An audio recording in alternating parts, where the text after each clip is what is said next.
SCP-4415 Humanoid Containment Chamber Lambda-045 Level 2 4415 Classified Object Class Euclid Special Containment Procedures SCP-4415 is self-contained within Site-17's Humanoid Containment Wing.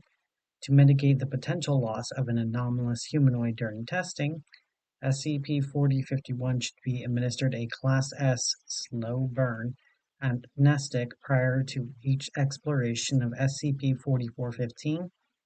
The amnestic should be activated after each mission. Description: SCP-4415 is a set of extra-dimensional locations accessible through the door of the former Humanoid Containment Unit Lambda-045. SCP-4415's interior serves as a waypoint for multiple extra-spatial and extra-temporal locations, which present themselves semi-randomly. A slight but remarkable bias against presentation of 1B74415-005 has been noted, once the unit's door has been fully shut and reopened. Additionally, SCP-4415 is only accessible to anomalous humanoids. Attempts to enter SCP-4415 by non-anomalous persons have been universally unsuccessful. Reality within Unit Lambda-045 often fluctuates and does not entirely comport to baseline, but is capable of sustaining human life indefinitely. Several entities, most anomalous in their own right, have resided within for a considerable length of time due to readily accessible food sources and shelter. The primary source of water within each location is a large river, with exception of 1B74415-004, ostensibly similar throughout locations, suggesting SCP-4415 may be a vast singular geological structure. Testing of long-term exploration pending. The purpose of exploratory missions within SCP-4415 has primarily been to discover the nature, origin, and intent of its hypothetical creator. SCP-4051 has been selected to achieve this end due to its proximity to SCP-4415 and past exploratory experience.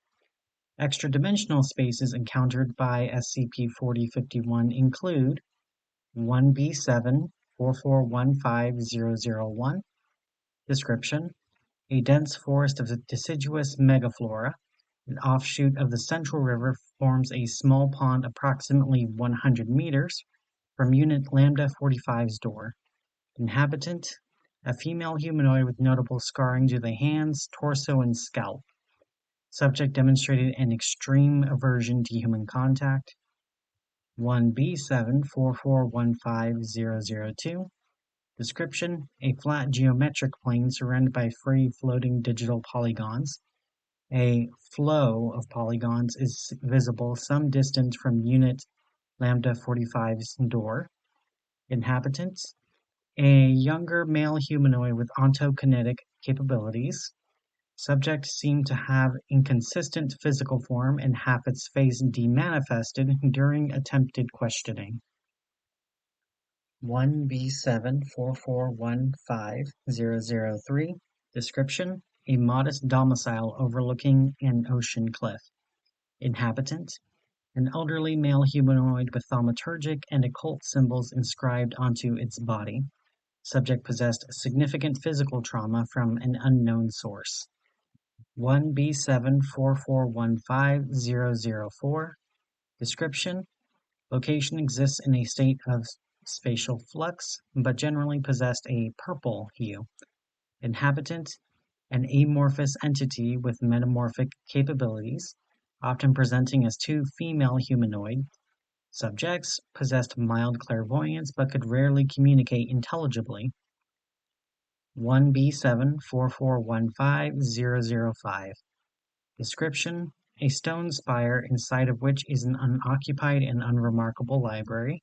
A steady flow of water from beneath the spire generates the central river. Inhabitant: non-applicable.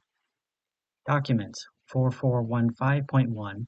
Exploration of 1B74415-005. Site director's eyes only. Access denied. Document 4415.2 SCP-4415 inhabitants. Site director's eyes only. Access denied. Document 4415.3 RAISA petition regarding SCP-4415. Site director eyes only. Access denied. Access SkipNet email. One new message. RE concerns. To Site-17 Director Thomas Graham. From Junior Researcher Natalie Reams. Subject concerns. Hey Graham, just got done reading the SCP-4415 documentation. Can't believe it's only been a month since that project concluded. All the excitement of working on a bona fide cross-test makes it feel like it was just yesterday, and many of the details are still fresh in my mind.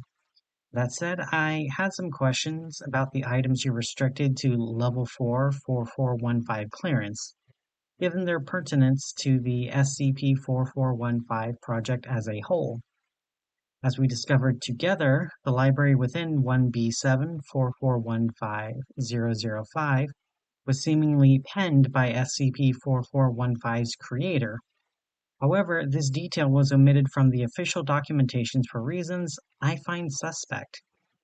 Fortunately for us both, I saved a copy of the text that SCP-4051 retrieved from the central bookshelf.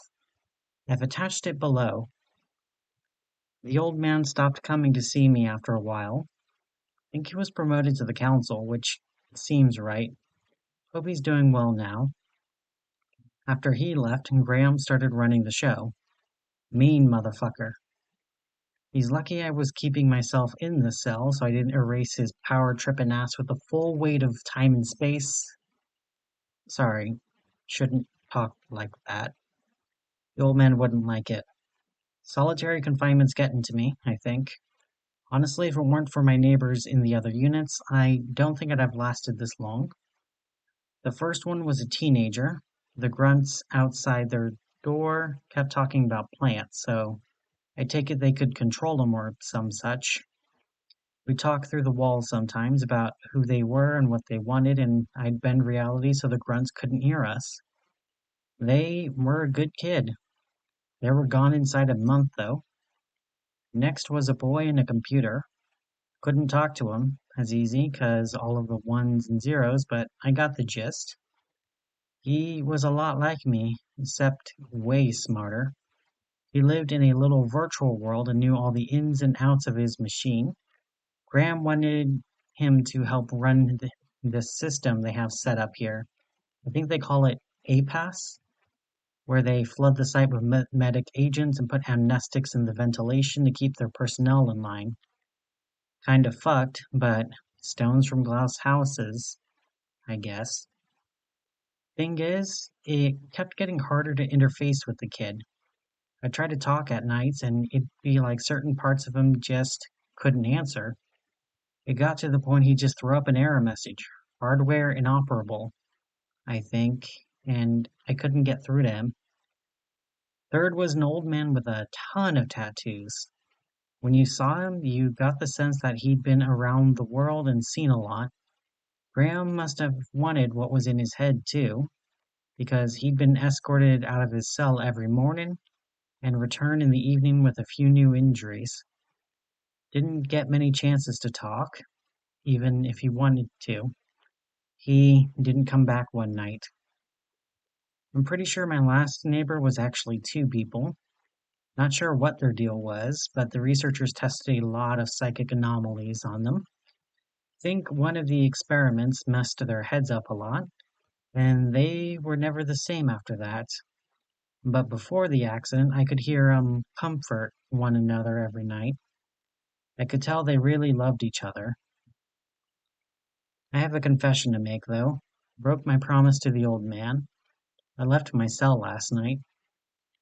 I walked the halls of Site-17 and made all the grunts forget they saw me.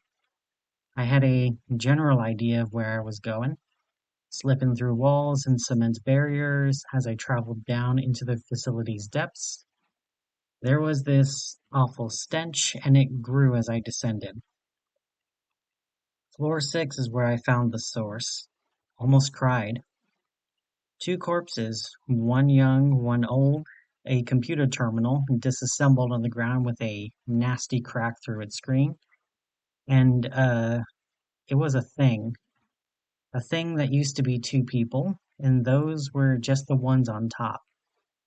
And then Site Director Thomas fucking Graham shanked me in the goddamn ribs. Never even saw it coming, just felt the incision in my side. As I fell face first into my neighbors, I turned and saw some faceless grunt motherfucker, and his hands raised over me for the killing blow, holding a dagger with a glowing purple blade. It didn't look like Scranton Tech. It looked like my neighbors. I made everything stop. I made everything go away. I made everything. I'm going to make everything better. That knife hurt me bad. I can't tell how much reality I can bend at this point, but it's not much. I can't believe how fucking stupid I was last night, walking into a grave. Of course Graham knew I was here. He's been tearing anomalies apart ever since he got here in the hopes he can build something better. He made a knife that leaches omnipotence, and he gave it to one of his lackeys to finish me. But I'm not finished. I can still raise the dead, and I can keep them safe. It'd kill me, but I can do it. Weathers, if you're reading this somehow, just know I ended up as a good guy. I'm gonna bring these people back as best as I can and give them a place to stay. Maybe you'll come back here someday and you can help us. You can give these people a life that was better than the one they lost. Please, somebody help us. Now then, let's drop the pretenses of joviality. Contents of this transcript are damning. I've done more digging on my own after working with 4051, and it seems like every document involving you is contaminated by redactions and memetic kill agents. Judging by Dr. Sumerian's note in SCP-4175's documentation, the Ethics Committee has begun to notice your methods, and they aren't pleased. If someone were to forward the attached transcript to them, it would most likely set off an extensive investigation into your activities as site director. Naturally, I wouldn't do something like that to you without hearing from you first. What I need to know is that there's a rational, ethical explanation for what you've been doing. You can give that explanation to me, and I find it convincing. I'll hold off on drafting the petition to the committee. Best wishes, Dr. Natalie Reams. New message to Junior Researcher Natalie Reams. From Site-17 Director Thomas Graham. Subject RE Concerns. Reams. I really did think better of you. When I arrived at the site, Lambda 45 contained an undocumented Class 5 reality bender who had struck a personal bond with my predecessor. By its own admittance, it was contained by its goodwill alone, a nuclear warhead in control of its own detonation, and now it's a dead thing in another world. And all it took was some occult knowledge from a person of interest and the psychic abilities of 2 clairvoyants. How on earth could this be considered an ethical violation? I saved this facility. Reams, every day I save it in 100 ways that you would never understand, and you never will. You've told me that you need an explanation for my actions. I do not care all that much about convincing you. As with the Foundation and its enemy, the victor is the party with the bigger stick. My stick in this case is the latent memetic agents scattered through this email and the Class A amnestics currently flooding your office space. Just let the induced paralysis run its course as the drugs take your memories away. This is hardly your first time. I really did enjoy working with you on the SCP-4415 project, Natalie. I could see why Tanya fancied you so. Best wishes, Dr. Thomas Graham, Director of Site-17.